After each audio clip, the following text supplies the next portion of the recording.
¿Qué se siente al recibir la noticia que cambia tu vida por completo? ¿Cómo se enfrentan las familias a la discapacidad? ¿Qué dudas, miedos e incertidumbres surgen cuando de pronto todo parece incierto?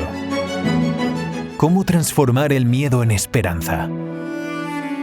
Esto es Capaces de Todo, un podcast dirigido por Pilar García de la Granja, con la colaboración de Fabiola Martínez y Melissa Tuya, que nos invita a caminar juntos en el viaje de las familias que viven con la discapacidad. Bienvenidos y muchísimas gracias una vez más por estar ahí.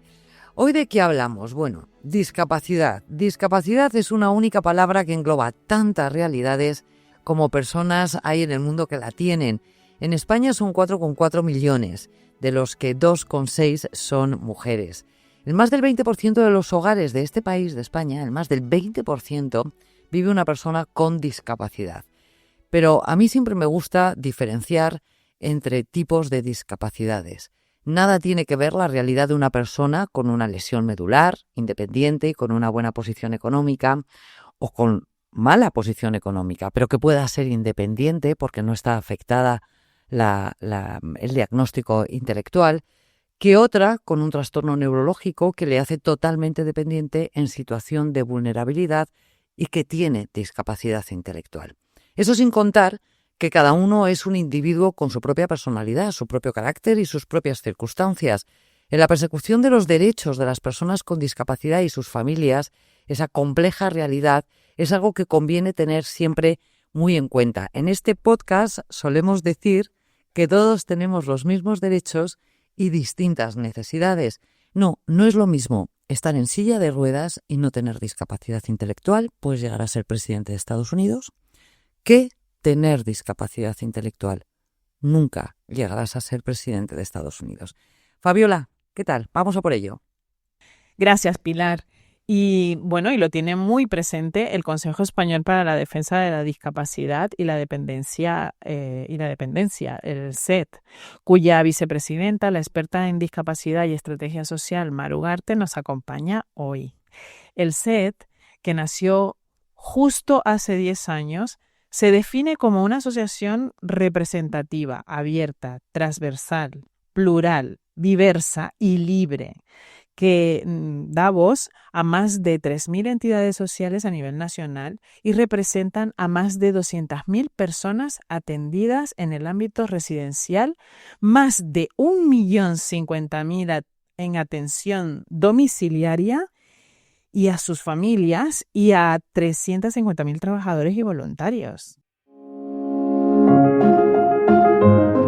¡Qué maravilla! O sea, qué capacidad, Mar. Bueno, realmente a todos no los conozco, ¿eh?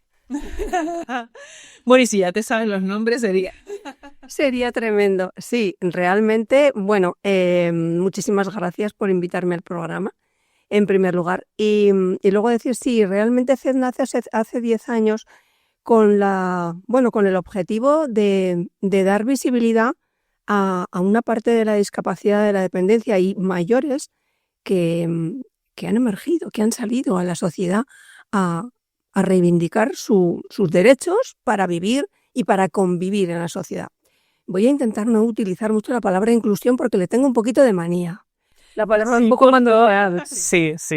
Realmente. Pero, Mar, cuéntanos un poco, ¿cuál es tu relación personal con la discapacidad? Para ubicar personal con la discapacidad es absolutamente social. Yo no tengo ningún familiar con discapacidad, ni cercano ni alejado, pero sí he tenido experiencias cuando era más niña con personas con discapacidad. Realmente es algo que ha sido innato en mí. Esto extraña mucho porque normalmente muchos colectivos surgen a través de experiencias personales. Claro. Pero no es mi caso. Sé que es extraño, pero no es mi caso. Especialmente valorar, porque realmente en Capaces, en la sección, entrevistamos a un médico que hay aquí en Madrid que está especializado en el envejecimiento de personas con síndrome de Down, y una de las cosas que se dice como cualidad positiva y que sorprende es que él se involucró con el envejecimiento de las personas con síndrome de Down, pese a que nadie con síndrome de Down no tenía nadie en su entorno con síndrome de Down. Normalmente es cierto que nos involucramos cuando nos toca de cerca. Que te involucres desde el principio de tu carrera profesional cuando no te toca, yo creo que tiene incluso más mérito, Mar. Hombre, yo no lo sé, yo creo que es el ejemplo para que lo que intentamos trasladar a la sociedad todos, de ser empático, y yo en mis conferencias cuando las doy, y no es un mal presagio, es decir, todos vamos a tener una discapacidad en la vida, sea temporal o sea definitiva. Simplemente por egoísmo personal vamos a ser empáticos con los colectivos que viven una serie de circunstancias. Y yo creo que yo tengo que ser el ejemplo de que soy parte de la sociedad, que no tengo ese colectivo cerca, pero que sí que soy empática. De hecho, mi vida realmente estoy orgullosísima de no dedicarme a otra cosa y dedicarme a esto. Tu vida profesional, porque has estado volcadísima siempre. Siempre, llevo 20 y tantos años en el ámbito de la discapacidad. Qué maravilla, se agradece. En la parte que me toca, se agradece profesionales tan, no sé, al final esto es muy vocacional también, ¿no? Hay una parte de empatía, pero también de vocación, de querer hacer cosas buenas por los demás, que eso es muy importante. Y si encima son profesionales formados, pues todavía ganamos más todavía. Mira, me gustaría, Mar, hablar un poco sobre el gran reto que supone pelear por las reivindicaciones de un colectivo tan heterogéneo. Sí, es complicado, pero ¿sabes por qué es heterogéneo y es difícil de gestionar? Pero tiene que ser así, porque hasta ahora hemos entendido que la discapacidad, voy a hablar de discapacidad, pero cuando hablo de discapacidad hablo de dependencia, hablo de mayores, hablo de este colectivo vulnerable, ¿vale? Entiendo que para que de verdad podamos convivir en una sociedad igualitaria, tenemos que contar con todos los agentes, no solamente con entidades sin ánimo de lucro, no solamente con entidades que se dedican solamente a esto. No, hay que involucrar a toda la sociedad. Hay que involucrar a empresas, hay que involucrar a sindicatos, hay que involucrar a colegios profesionales, hay que involucrar a cualquier profesional, a cualquier persona. Entonces en CED, la complejidad de CED es que tenemos socios de todo tipo. Tenemos socios desde personas individuales que son profesionales que se dedican a trabajar para personas con discapacidad hasta 2 sindicatos que son socios. ¿Por qué? Porque esos sindicatos defienden a profesores de colegios de educación especial y porque también defienden a trabajadores de centros especiales de empleo. Entonces, ¿es difícil gestionar esto? Dificilísimo, porque hay muchas veces que hay intereses contrapuestos entre unos y otros. Justo estaba pensando en eso. Sí, pero al final, ¿sabes qué pasa? Que el objetivo común es defender al colectivo. ¿Sabes qué tienen toda esta diversidad en común? Que todos trabajan por los mismos colectivos, al final. Y entonces es difícil, pero se encuentran en el acuerdo. Cuando hay ánimo de encontrarlo, desde luego. Sí, esto desgasta mucho, ¿eh? Pero sí. Y además yo creo de verdad que esa es la realidad. Es que la realidad es esa.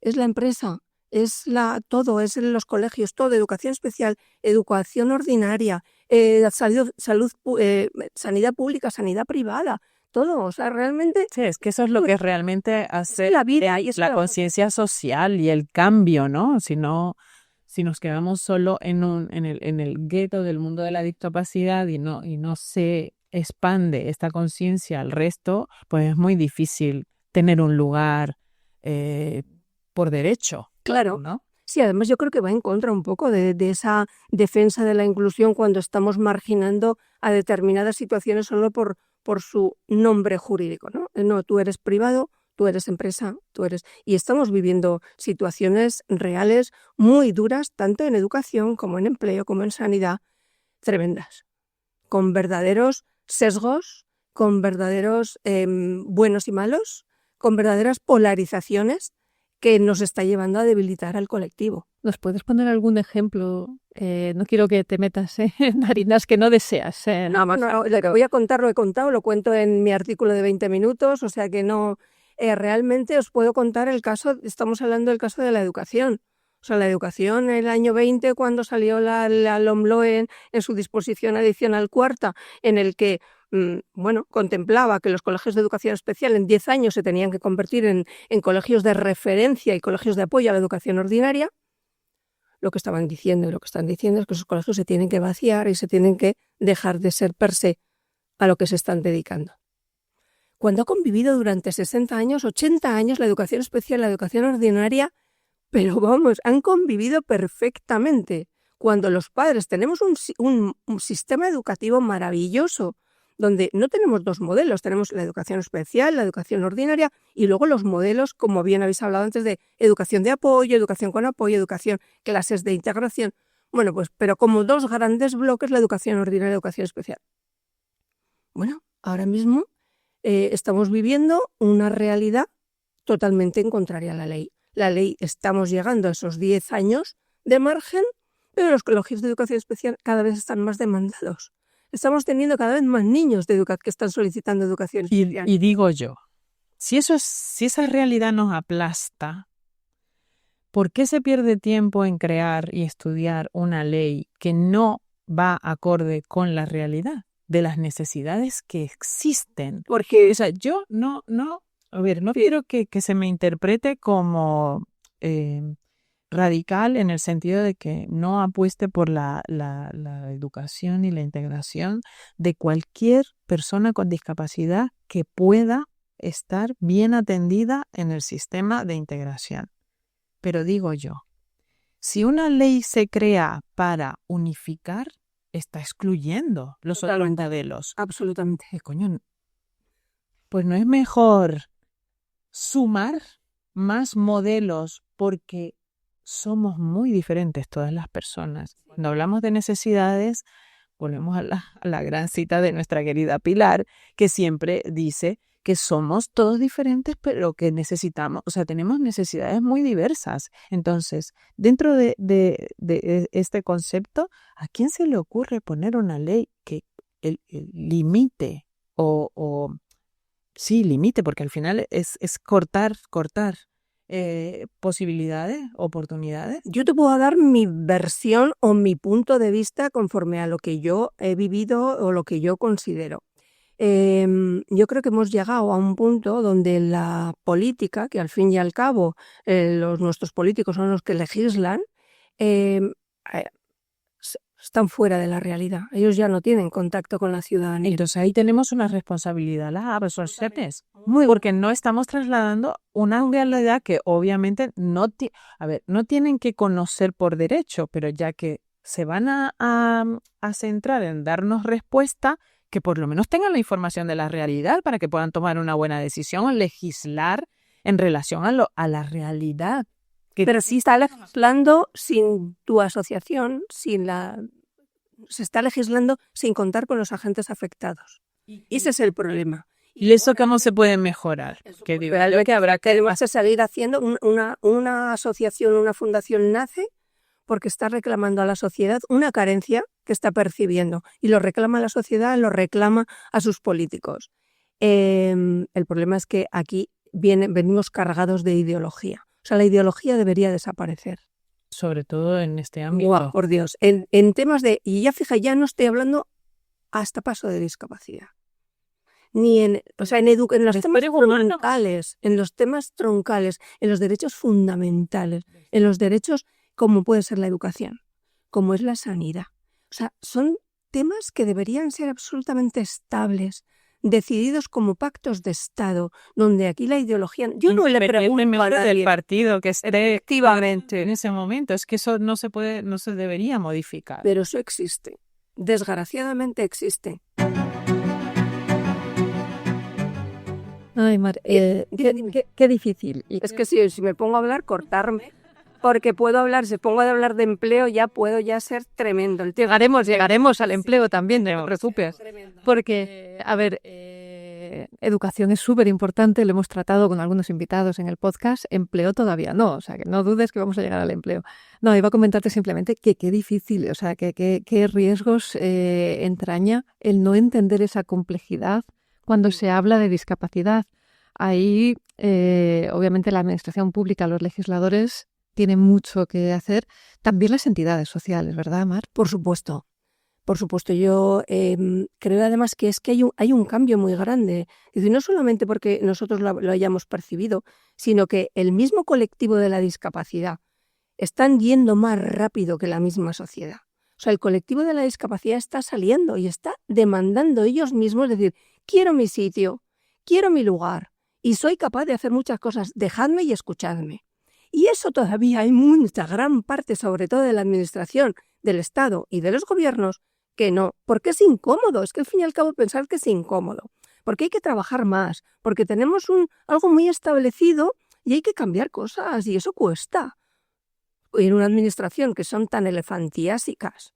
La Es inercia, tremendo. La inercia. Es peor, que no es que cueste como un valor económico, porque está claro que hay partidas presupuestarias que permitirían hacer ciertas cosas que mejorarían mucho. Es solo un bloqueo mental. Totalmente. Cuesta porque cuesta hacerles cambiar de opinión y entender una realidad que vale, que no les toca, no tiene por qué tocarles. Ojalá les tocara para que tomaran conciencia y entendieran en primera persona lo que es estar en este lado, ¿no? Sí, el otro lado del muro.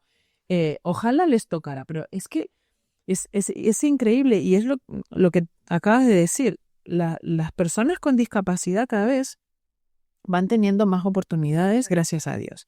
¿Qué conseguimos con esto? Pues que tengan más presencia, que sean más visibles, que se entienda mejor desde esa perspectiva.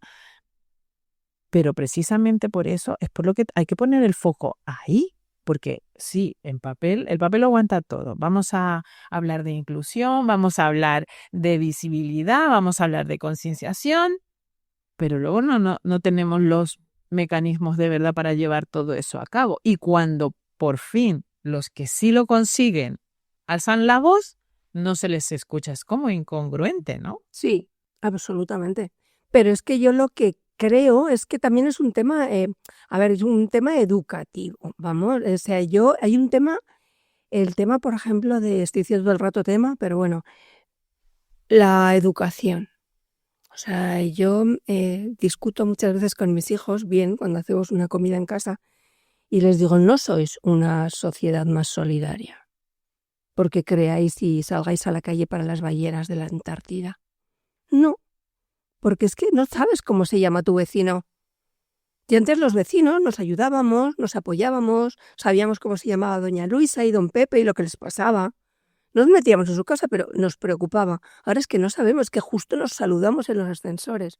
De verdad. Bueno, cuando son educadas, porque hay veces que entran, miran para abajo y me parece que no ha entrado nada. Claro, eso a mí me demuestra que no somos solidarios. Sí que somos una sociedad más formada, más comunicada, pero somos mucho más para adentro. Absolutamente. Si somos como más individualistas, Sí, mucho más. somos solidarios, porque yo creo, o sea, yo quiero creer en la bondad del ser humano y de las personas, pero es verdad que en esto las redes influyen mucho a mirar mucho hacia uno mismo, potencia mucho el egoísmo y el no darte cuenta que existen realidades a tu alrededor que no las ves porque tienes el foco puesto en una pantalla, viendo una realidad que no es realidad encima, que es como, es surrealista todo, pero sí, yo creo que sí que son solidarios los jóvenes, ¿eh? O sea, yo lo veo, por ejemplo, en nuestros talleres vienen muchos voluntarios y se vuelcan con los niños y hay muchos que ni siquiera tienen una formación específica para tratar a niños con discapacidad y sin embargo ponen todo el cariño y repiten y... Entonces, Bueno, eso me encanta, ¿eh? Yo cuando veo eso me encanta. Sí, yo quiero alzar ahí un poquito la voz para apoyarlos porque lo vemos. Bueno, generalizado. Claro, y es que los jóvenes juegan un papel muy importante en este sentido. O sea, si queremos hacer cambios de mentalidad, no nos podemos fijar solo en los dinosaurios que lo ven desde lo más alto de la montaña, ¿no? Y que son los que ponen las leyes y cambian y hacen y deshacen. También los jóvenes a los que hay que llegarles para que entiendan que estas realidades están ahí, que ellos están viviendo esa integración de ese chico con síndrome Down o con autismo, que ya están en sitios de trabajo y que se les ve y que compartes con ellos. Ellos sí que tienen esas posibilidades. Y que beneficia, no hay duda absolutamente de que convivir con personas con discapacidad genera beneficios de todo tipo. Estaba escuchándoos, la verdad es que yo creo que es más el estilo de vida de muchas personas, no de todas, porque yo creo que todavía hay muchos pueblos en Cuenca, no se ha vaciado España del todo, afortunadamente. Hay pequeñas y medianas ciudades, pueblos donde los vecinos se siguen conociendo, pero la vida de la gran ciudad, la vorágine, las prisas, las duras, esa es la que yo creo que hace que no podamos conocer el nombre de nuestros vecinos. Te estoy hablando de personas mayores. Las personas mayores, la ciudad, la urbe, no es amable, es agresiva.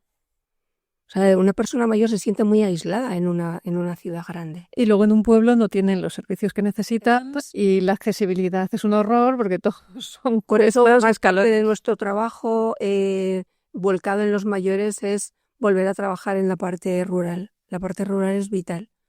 Bueno, Mar, de la educación nos has hablado, sé que es uno de los ejes centrales que tenéis, una de las 8 misiones del CED, pero el empleo lo es, el empleo protegido y el empleo en general. Sí.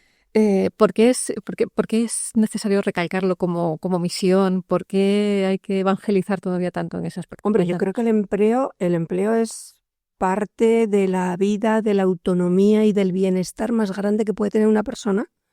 Y si encima tiene discapacidad, muchísimo más. O sea, es crearle esa autoestima, el saber que es productivo. Estoy hablando de producción, estoy hablando de personas que trabajen con sus sueldos, con su seguridad social, con su pensión, como debe ser, ¿vale?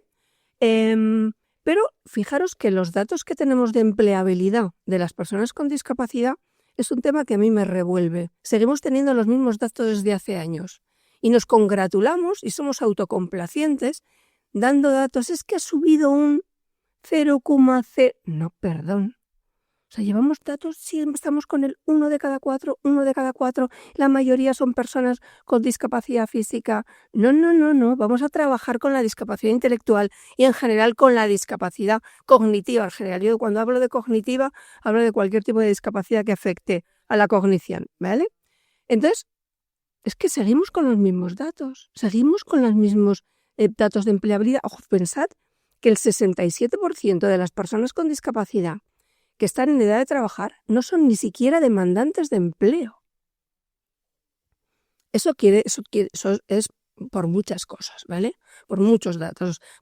Primero, porque no tenemos una buena educación a la hora de decir, ahora puedes trabajar. El abandono que hay en el colegio, tanto en educación ordinaria como en educación especial, cuando terminan los estudios y que no van a trabajar, son muchos. Luego, todavía hay familias que consideran esa superprotección hacia la persona con discapacidad y que soltarlos al mundo del trabajo les parece muy duro. Luego, lógicamente, hay personas que no quieren dejar sus pensiones, sus pagas, el dinero que tienen. Ahí hay un problema de incompatibilidades que habría que arreglar. Que bueno, que nosotros nos hemos peleado con este caso del tema de las cuidadoras no profesionales, que vosotras dos sois cuidadoras también principales, y ahí tenemos un tema de incompatibilidades muy grave y estamos peleándonos con uñas y dientes por ese tema, que lo sepáis. y hay más temas, o sea, el tema de que al final estas personas, sobre todo la falta de conocimiento, y hay otro tema también, que esto ya es aportación personal mía y me tirarán jarros de agua y me tirarán de todo, pero sí que tenemos una gran parte del colectivo asociativo que ha creado su sostenibilidad a base de centros ocupacionales. Y los centros ocupacionales es una forma, para mi gusto, bastante proteccionista de dar trabajo sin dar trabajo. Porque realmente no da trabajo, da ocupación, como bien se llama, centro ocupacional. Y hay muchos chicos y chicas que podrían estar, igual no pueden estar en un trabajo ordinario, en una empresa ordinaria, pero pueden estar en un centro especial de empleo, donde cotizan, donde tienen sueldos que hago un convenio, donde tienen todo, pero no porque se quedan en un centro ocupacional. Pero, Mar, ¿tú no crees que ahí, haciendo un poco de similitud con la educación especial y la educación ordinaria, estamos más o menos en lo mismo? O sea, estamos hablando de que existen centros ocupacionales para personas con discapacidad que puedan continuar haciendo algún tipo de actividad, pero claro, acompañarlos a dar el salto a la vida laboral sin ese proteccionismo del que tú hablas, necesita un proceso. Claro. Eso no se puede hacer así Y ya está. Además, Y luego hay personas que pueden estar ocupadas y sin embargo no asumir la responsabilidad de un empleo como tal, porque también no pueden llegar a ello, pero que no por eso los tenemos que dejar en casa no. sin hacer nada. Entonces, a ver, si defendemos pasar de un sitio a otro, también tenemos que dar herramientas para eso, ¿no? Y reservar ese espacio del derecho de quien no puede integrarse laboralmente, pero que sí puede hacer algún tipo de actividad, que pueda hacerlo sin abocarlo a estar en su casa sin hacer nada, que es lo que suele pasar cuando acaban la etapa escolar y cuando ya no tienen posibilidad de estar en ningún centro. Sí, es que hay perfiles de todo tipo. Yo de lo que me quejo, yo lo que creo es que no. A ver, al final, igual que hablamos de la educación, la inclusión la entendemos como no dar a todos lo mismo, sino dar a cada uno lo que necesita. En el empleo deberíamos aplicar lo mismo. Al final, si vemos los datos, las personas con discapacidad que están trabajando, las que están trabajando en un centro ordinario, tienen los mismos perfiles de hace 50 años. Y los que están trabajando, y yo estoy convencida, porque ahora están surgiendo nuevas formaciones en las que pueden estar formados para otras cosas. Estamos hablando de lo que hoy día la mayoría... Estoy hablando de discapacidad intelectual, no estoy hablando de discapacidad física. La discapacidad intelectual suelen tener perfiles en general, pues bueno, incluso hay oposiciones públicas a conserjerías, jardinería, personas administrativas de bajo rendimiento. O sea, estamos hablando de los mismos puestos, pero es que están surgiendo proyectos, y yo abogo por ellos y que salgan y los impulsamos, que están preparando a estos chicos de una manera más individual, es decir, ¿para qué sirve esta persona? Pepito Pérez, voy a estudiarlo con mi equipo de neuropsicólogos, con mi equipo de terapeutas, es decir, no voy a valorarlo por sus discapacidades, sino por sus capacidades. Mira, es que este chico puede hacer esto, jolín, es que puede hacer esto, otro. Y es que no tienes que ser solo conserje, es que puede hacer otra cosa. Puede ser un documentalista maravilloso, puede desarrollar todas sus capacidades. ¿Y cómo se puede corregir eso? O sea, quiero decir, si existen los centros ocupacionales y existen esas personas con esa posibilidad de hacer estas nuevas líneas de trabajo que se están generando, ¿qué hace falta para que esos centros integren estas nuevas tendencias para poder aprovechar? Al final yo creo que todo esto, conocimiento, publicidad, porque está algo tan despacio, claro, va todo tan despacio. Pero ¿quién le dice a ese centro a ese centro ocupacional, que existen otro tipo de formaciones para estos chicos que evaluándolos bien podrían tener otras posibilidades de empleo? O sea, ¿entiendes lo que te lo digo? O sea, por eso parte de la función que hacemos dentro de mi entidad y otras entidades es súper importante la visibilización, el aglutinar a la mayor gente posible y contar. O sea, yo ahora os voy a contar un caso. Sí, que estén actualizados. Eso es, ¿no? Actualizados. Hay algo que se repite mucho. Chicos y chicas que terminan la educación obligatoria con 20, 21 años al máximo que pueden y llaman a los padres a preguntarnos en qué centros, a dónde pueden ir para hacer otra formación de algo, que no quieren que se pongan a trabajar, ¿vale? Que quieren que se formen en algo más. Y nos estamos encontrando donde, estoy hablando ahora, por ejemplo, de una comunidad de Madrid, pero me ha tocado buscar esto en otras comunidades autónomas y de verdad que hay tan pocos proyectos. En Madrid hay proyectos que están, conveniados con universidades. Estoy hablando con CEU, por ejemplo, Fundación Auxilia, que forma en trato comercial y ornamentación. Tenemos a Fundación Achalay, que está con la Complutense, y hay diferentes, además, me encanta lo que hace Fundación Achalay. ¿Tú la conoces, Fabiola?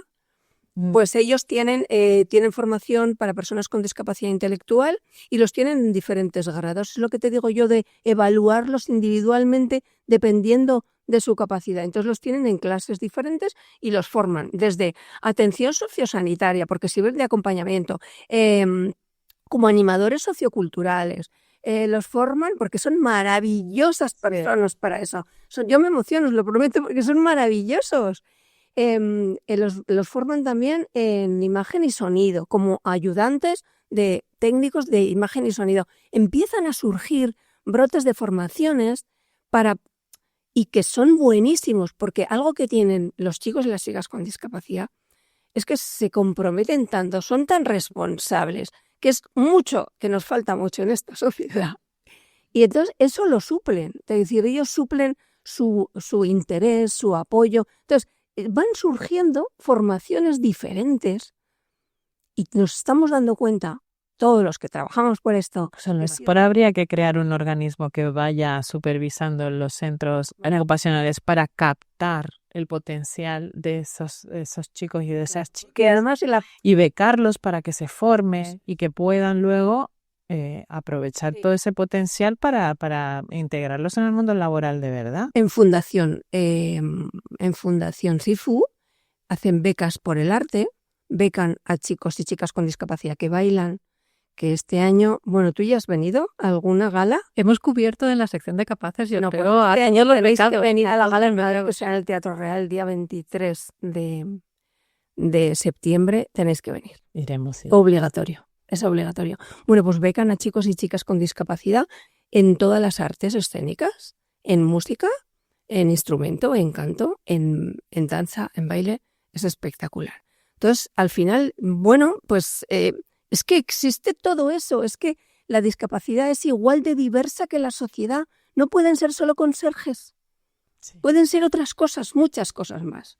Entonces hay que salir, lo que tú has dicho, es que es muy difícil romper la inercia de hacemos siempre lo mismo, salir incómoda. Ahí también tenemos un papel importante las familias. O sea, si la familia sabe que existen estas vías, estas herramientas, ¿no? Para poderles dar a sus hijos la posibilidad de tener cierta autonomía y posibilidades de la integración laboral, pues seguramente que muchas familias estarían dispuestas. Claro que también es el vértigo de y cómo y poco que esa persona esté preparada, claro. Es que una pensión no contributiva, que es a lo que puede aspirar una de esas personas que con 20, 21 años termina su periodo de escolarización y no trabaja de nada, si consigue una pensión no contributiva, lo que va a obtener son menos de 500 euros todos los meses. Claro. Es que eso, si esa persona realmente hay una posibilidad de que pueda desarrollarse, y no ya solo por el ingreso económico que vaya a suponer, sino por su crecimiento personal. Es importante el tema económico.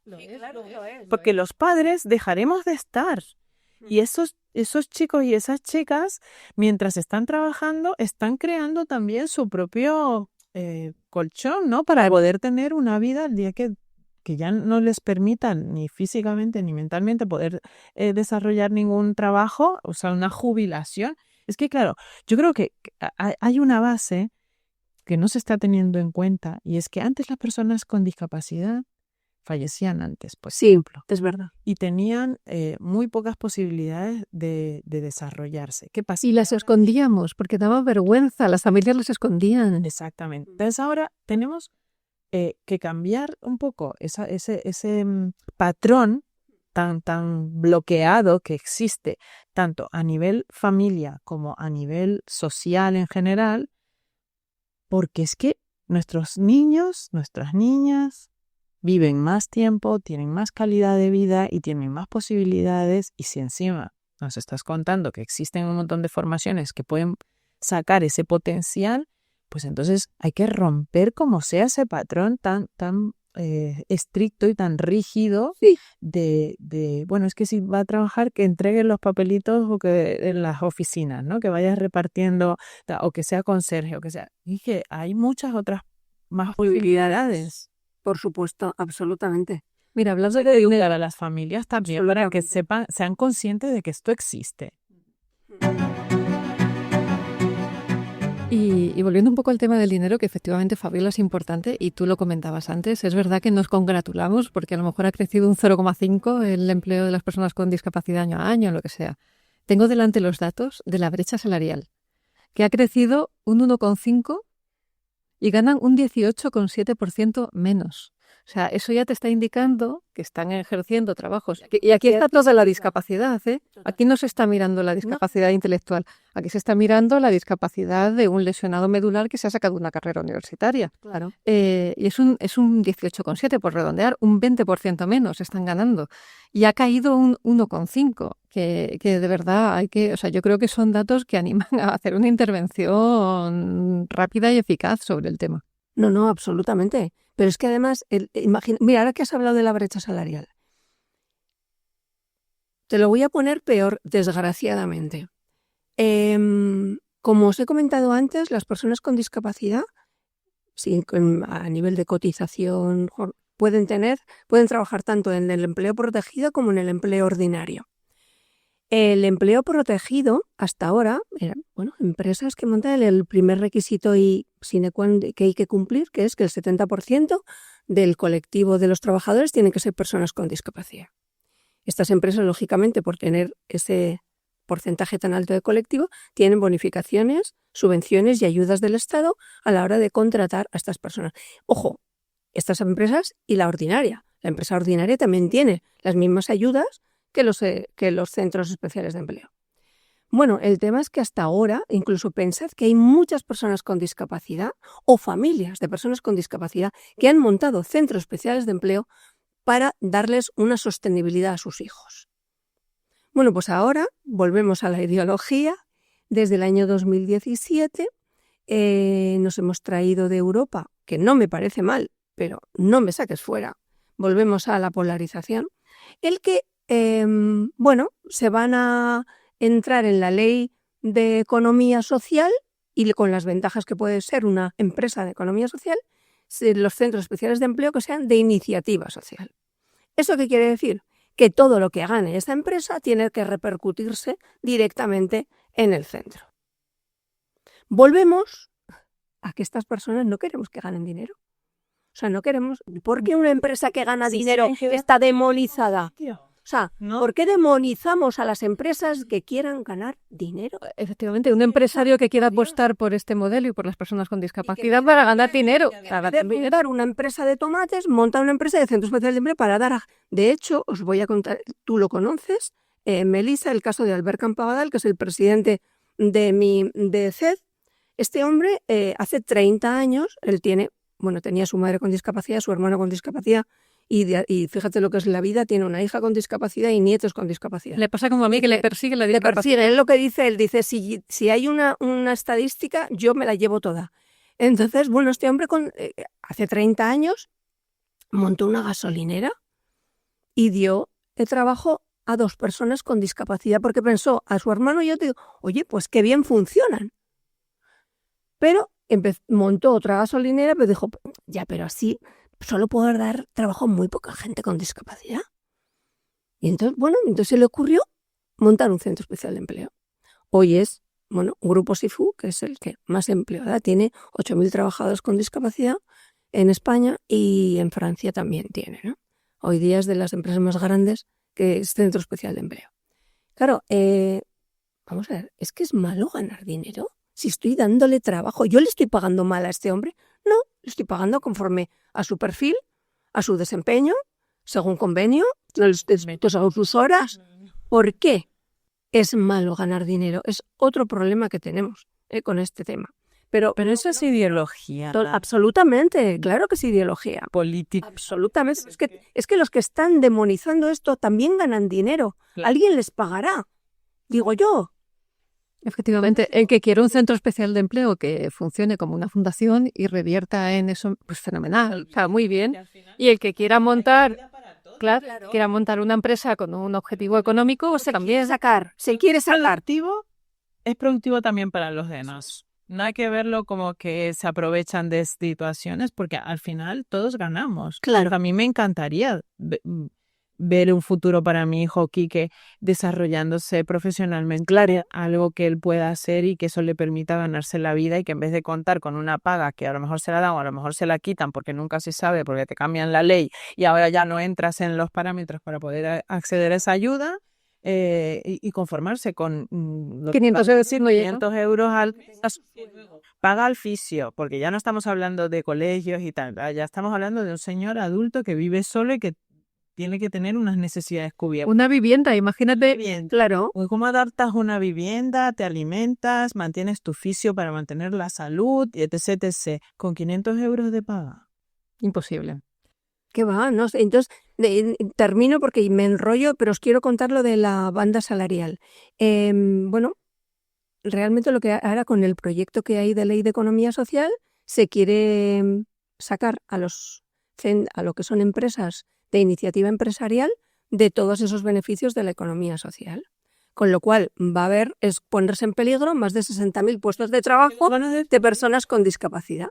Porque al final sí que es verdad que hay que tener en cuenta por qué se tiene esa serie de beneficios, porque bueno, hay personas con discapacidad que muchas no pueden trabajar en lo completo, que no. Entonces, claro, al final, si tú les vas a estrangular simplemente porque tienen el apellido de ser de iniciativa empresarial, nos vamos a cargar 60.000 puestos de trabajo.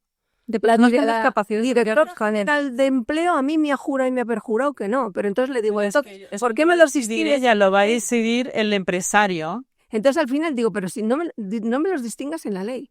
Pero vamos a más. Es que los centros especiales de empleo de iniciativa empresarial se rigen por un convenio colectivo y los de iniciativa social por otro convenio colectivo, cuando es el mismo trabajo y el mismo desempeño. Y eso es ilegal. O sea, es que deberían estar, bueno, lo digo ilegal y además lo digo ilegal, que se me oiga bien, ilegal. Deberían tener el mismo convenio colectivo. Claro, a mismo desempeño, tiene que ser el mismo sueldo. Pues no, ganan menos dinero, curiosamente, porque van por el convenio de discapacidad los que son de iniciativa social y los que son de iniciativa empresarial son un 20 o un 30% más porque van según convenio del trabajo que realicen. Si es de limpieza, por el de limpieza, convenio de limpieza, si es por consejería de oficina, si es por tal. O sea que lo que se ha hecho, por hablarlo así en Román Paladino, Sí. Si vas a tener un objetivo social, vas a tener estas ayudas, ¿vale? Vas a tener ciertas ventajas, pero además vas a pagar menos a las personas con discapacidad que están haciendo ese mismo trabajo en una empresa. No tiene ni pies ni cabeza. Nada, y encima demonizando a los que son de iniciativa empresarial, que son los que están pagando más porque se rigen por otros convenios, pero por el hecho de que como son empresarios que van a ganar dinero, en este país está muy mal visto ganar dinero. Bueno, pero es un sistema para volver a poner el foco en ellos y hacerlos culpables de lo que no son, solo porque hemos creado unas leyes que lo señalan como los malos de la película. Así es. Ay, madre. Bueno, Xiomar. Bueno, vamos a cambiar un poco de tercios. Venga, vamos a empezar cosas buenas. Has dicho algo que a mí claro, ya me puso plin porque me toca. Todos el foco que tenéis sobre las cuidadoras principales. Sí, sí. Todos esos proyectos, que nos hables un poquito de todo esto, ¿no? De visibilizar esas reivindicaciones y de la labor que... Sí, estuvimos en el Senado hace un mes o así, ¿no? Bueno, siempre contamos con 20 minutos porque somos súper fan.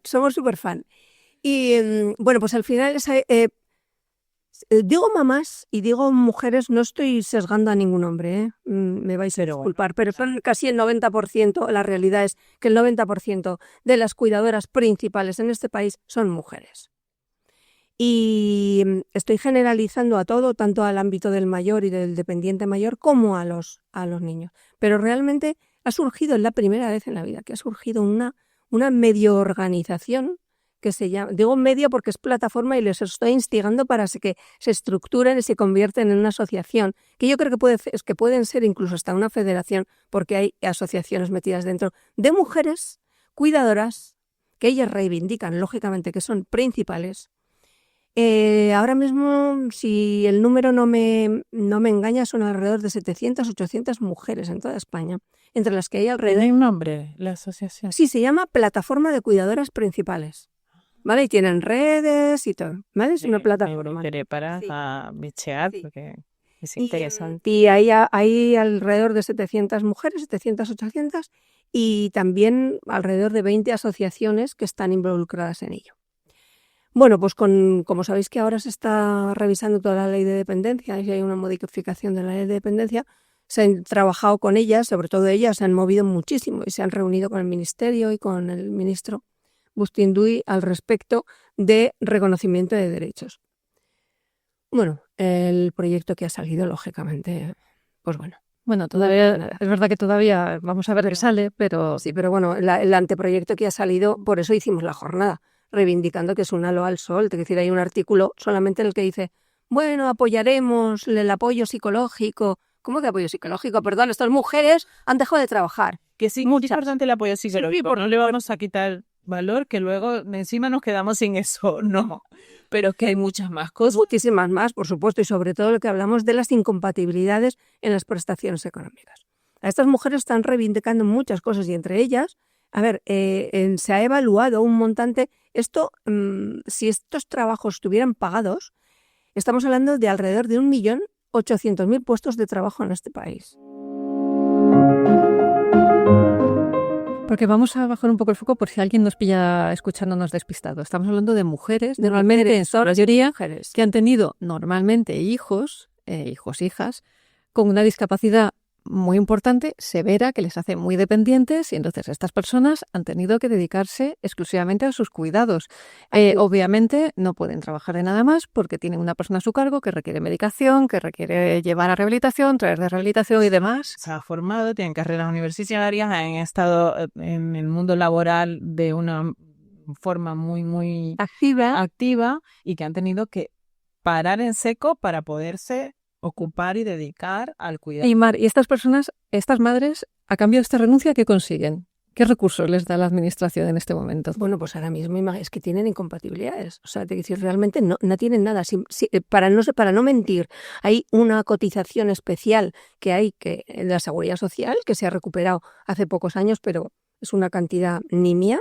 Pero realmente lo que ellas reclaman es tener un sueldo, tener una jubilación, tener una pensión, el poder, porque al fin y al cabo están supliendo un trabajo absolutamente vital que nadie se lo reconoce y que nadie se lo paga. Pero es que las tragedias familiares que existen alrededor de esto son tremendas. O sea, la discapacidad, como siempre digo yo, no llama a la puerta de la gente que tiene dinero, llama a la puerta de todo el mundo. De todo el mundo, exacto. De todo el mundo.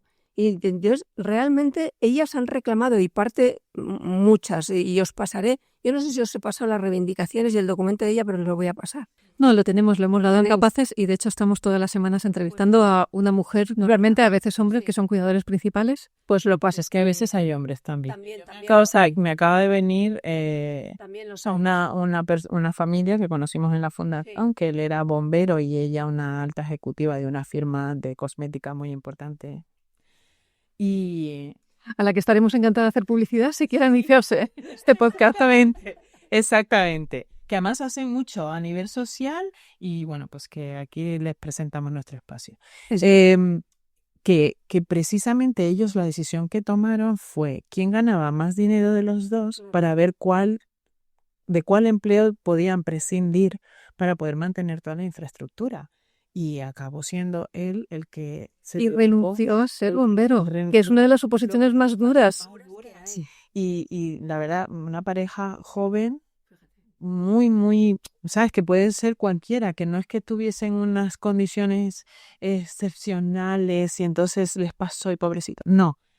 Bueno, pues tuvieron la posibilidad de organizarse, que es que a veces la economía no te llega para poder organizar. No. Nosotros hemos dado casos de mujeres en situaciones dramáticas, muchas con padres a la fuga, cuando también los hay. Ellas solas, sin poder trabajar.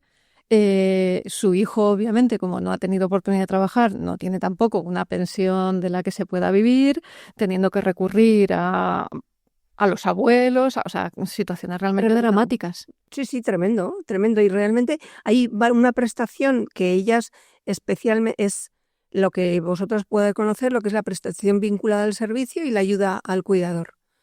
Si tú quieres llevar a tu hijo 2 horas a un centro de día para que le hagan terapias, pues pierdes la ayuda al cuidador. ¿Pero esto qué es? ¿Qué pasa? ¿Que el resto de las horas del día no cuido a mi hijo? Pues solamente hay 2 comunidades autónomas en las que han roto con la incompatibilidad, y es algo que prometió el Ministerio, que se iba a romper las incompatibilidades. Lo han dicho de viva voz pero a mí no me lo ponen en un papel. Claro, ¿no? Así, como volvíamos al principio, la discapacidad es muy compleja y efectivamente habrá personas, pues lo que comentábamos, un lesionado medular, lo que necesita es un asistente personal y eso hay que dárselo. Pero estas madres también necesitan una respuesta ajustada a sus necesidades. Tenemos tiempo con todas las cosas que No tengo que tenemos contar. tiempo, no tenemos tiempo. Mira, Uno de eso es que volvemos a hacer otro, vamos como centrando los temas. Además, Mar, Con los que invitados. lo sepa la gente que nos oye, tú tienes una columna cada 15 días en 20 minutos, o sea que si te quieren seguir escuchando, te pueden leer, es verdad, que también está bien. Es otra manera de escuchar tu voz. Nada, tenemos que ir terminando, pero antes nos gustaría ponerte el audio que nos ha mandado un lector, que es Ignacio Nieva, es un activista con parálisis cerebral. A ver qué opinas. Hola, mi nombre es Ignacio Nieva, soy divulgador de la discapacidad y mi pregunta es la siguiente.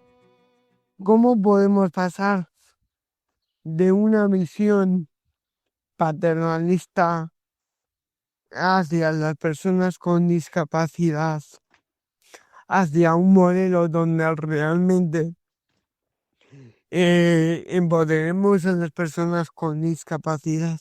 También desde el punto de vista sexual, porque todos sabemos que presentamos muchas veces más dificultades y las personas con discapacidad para desarrollar este acto. Pero claro, si todavía no podemos ni plantear la pregunta de cómo podemos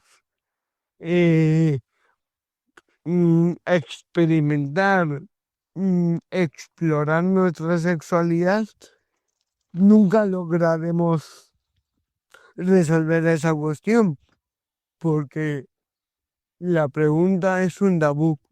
¿Cómo podemos realmente cambiar de modelo y empezar a hablar sobre algo tan básico y tan cotidiano como tener vida sexual? También para las personas con discapacidad. Es un planteamiento que nos saca de todo lo que estábamos, pero que creo que es fundamental porque es una necesidad que obviamos en las personas con discapacidad. Que creemos que son personas asexuadas y no es verdad. Absolutamente no es cierto. Es que además, bueno, nosotros es que no somos perfectos, pero desde CED es un tema que nos preocupa también y lo hemos tenido muy en cuenta. Cuando os digo que somos modernos es que somos muy modernos. Hicimos una jornada, de hecho, hace como 2 años, además muy controvertida, porque trajimos el tema del asistente sexual. La figura del asistente sexual es muy controvertido, porque bueno, hay gran parte del colectivo que entiende que esto es parte de prostitución. Bueno, yo no voy a hablar de mi opinión particular. Yo creo que las personas con discapacidad tienen el mismo derecho que todo el mundo a tener relaciones sexuales. Creo que tenemos que ser conscientes que tienen el mismo deseo y pueden tener los mismos deseos que todos. Y yo creo que es una figura que por lo menos la administración debería tener en cuenta. O sea, deberían estudiarlo. Nadie ha entrado a discutir sobre esta figura, ¿no? Y de hecho, uno de nuestros socios, que es Fundación SIFU, que es del Grupo SIFU, presentó un proyecto de hacer varios libros dedicados a la discapacidad, y el primero en el que yo trabajo y colaboro en ese proyecto, pues fue proponer el tema de la sexualidad y la discapacidad, ¿no? Y dentro de ese libro hay un testimonio de una persona que se llama Mónica y que es una terapeuta ocupacional que bueno, se le presentó la oportunidad de ser asistente sexual y se dedica a ello. Es muy controvertido. Bueno, quiero dejar claro que obviamente estamos absolutamente en contra de la prostitución, que va vinculada a la trata y que va vinculado a muchísimo sufrimiento, mueve muchísimo dinero y es algo que, vamos, rotundamente no.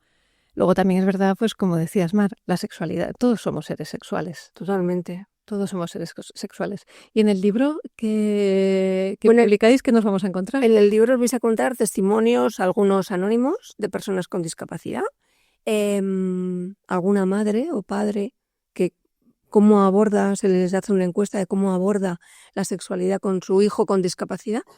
Es importantísimo. muy importante. Yo creo que también es parte... se nos están ocurriendo, a mí se me están ocurriendo muchas cosas con tantas cosas, ¿eh?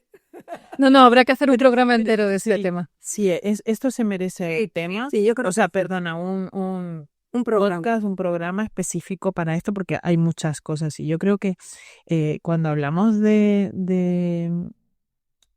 asistente sexual y de las necesidades de las personas con discapacidad, lo abordamos siempre cuando ya son adultos. Ya. Es que yo creo que hay una base fundamental que es la educación desde que son pequeños para poder orientar. ¿Y qué nos pasa a las familias, a las madres sobre todo, que pensamos, bueno, no pasa nada, pues tenerse un bebé, no, nada? Y es verdad, o sea, cuando son pequeños, pues no existe esa necesidad hasta que se hacen adultos, pero es que tenemos que estar preparadas, las familias, para cuando llegue ese momento y cómo ir abordando a lo largo del desarrollo de nuestros hijos este tema, ¿no? Para que luego no sea un problema y quizás así nos evitaríamos, bueno, pues que esto se convierta en un problema y en un tema tabú que no abordamos con naturalidad, puesto que no lo hemos llevado con naturalidad desde el inicio. Absolutamente. Yo creo que es un tema sí que, y tiene razón Ignacio cuando hace la pregunta, porque, hombre, ahí ha hablado de dos cosas. Ha hablado del paternalismo y yo creo que y no solamente el tema de la sexualidad, hay otra serie de factores que todavía hay una imagen social sobre la persona con discapacidad, como que es pobrecita, incluso fijaros lo que os digo, incluso a la persona que tiene una discapacidad física, la imagen es como de que no es igual que tú. Bueno, vamos a ver, nos dan 50.000 vueltas. No somos iguales, pero efectivamente las necesidades están y las básicas existen en ellos igual que en nosotros. Por supuesto, absolutamente. Ay, como dice Pilar siempre, tenemos los mismos derechos, pero tenemos distintas necesidades. Y Totalmente. esta es una necesidad también y nos emplazamos a un programa porque es un tema muy complejo. Sí. Yo creo que habrá que dedicarle tiempo. Abordarlo, ¿Te Melissa. apetece? Sí, Pues porque nada. creo que hay que, como medio de comunicación, tenemos que dar Sobre voz. todo porque está vinculado a otra cosa muy importante que es prevenir abusos sexuales en las personas con discapacidad que muchas veces, precisamente por su condición de vulnerabilidad, son víctimas en mayor medida. Sí, sí. Y confluyen muchos temas, porque fijaros, pues que no os tendría que contar tantas cosas. Yo estuve llevando durante 5 años un centro de daño cerebral en Alicante y yo tenía personas, como vosotros sabéis, hay veces que el daño cerebral produce, dependiendo de la afectación, pues desinhibición, ¿no? Si es una afectación frontal, desinhibición. Claro, yo tenía personas ingresadas que eran adultas, mayores de edad, que tenían una desinhibición sexual y claro, yo tenía yo era la directora, pero los terapeutas decían, ¿le dejo que tenga relaciones con su vecino del de al lado o no le dejo? Vamos a ver, es una persona adulta, es una persona que es mayor de edad. ¿Y quiénes somos nosotros? Si la otra quiere, Si la otra quiere, claro, estamos hablando dentro de un asentimiento mutuo, ¿no? O sea, confluyen muchas dudas, muchas situaciones que algún día os contaré cómo resolvimos todas. ya hablaremos de ello. Es muy complejo, la verdad. Sobre todo cuando hablamos del mutuo, que ahí hay muchos matices. Sí, claro, ahí hay muchos temas. Sí, el tema de si se pueden quedar embarazadas, no se pueden quedar embarazadas, si son mujeres. Y si esa decisión es realmente propia o está mediatizada. O sea, bueno, mucha tela que sí. Bueno, pues nada, vamos a tener que decirte adiós, Mar, no nos queda más remedio. Hasta la próxima. Y decir hola a Pilar. Sí, hasta la próxima.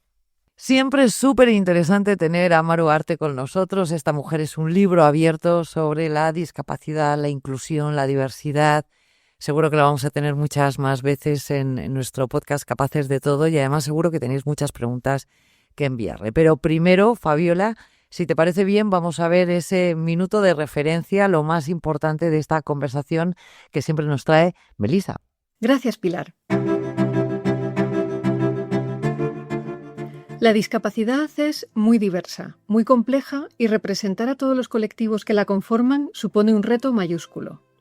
Un desafío para el que se requiere diversidad también en las entidades que la representan y que entienden, desde el Consejo Español para la Defensa de la Discapacidad y la Dependencia.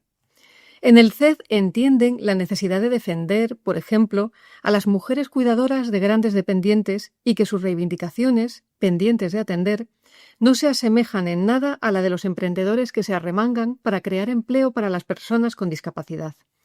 Emprendedores que merecen ser apoyados en su empeño y que muchas veces están impulsados por experiencias personales, como es la de Albert Campadaval y el grupo SIFU. Ojalá las administraciones públicas también lo entendieran.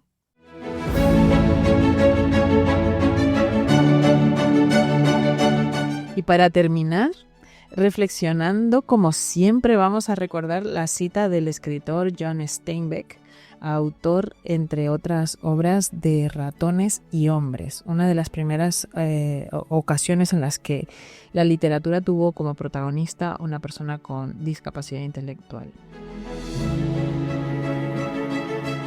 Es curioso lo lejana que resulta una desgracia cuando no nos atañe personalmente. Esto es una realidad. Bueno, súper interesante. Gracias, Fabiola. Gracias, Melisa. Gracias, Mar. Y como despedida, siempre recordatorio, correo electrónico capaces@20minutos.es. ¿Qué queremos? Queremos, por supuesto, que nos deis like, que nos deis difusión, que pongáis el hashtag Capaces de Todo. ¿Y qué queremos más? Queremos que nos digáis vuestras inquietudes, qué os preocupa, de qué queréis que hablemos, si queréis venir al programa, si queréis traer a vuestros familiares con discapacidad, si queréis hablar de vuestra asociación, de vuestra enfermedad rara. En fin, estamos aquí para abordar la discapacidad, como siempre decimos, de la forma más abierta y de la forma más honrada y sin estigmas y, desde luego, sin cortapisas. Así que este es vuestro programa, Capaces de Todo, este es vuestro podcast, y a los patrocinadores que estamos aquí, que os estamos esperando. Gracias.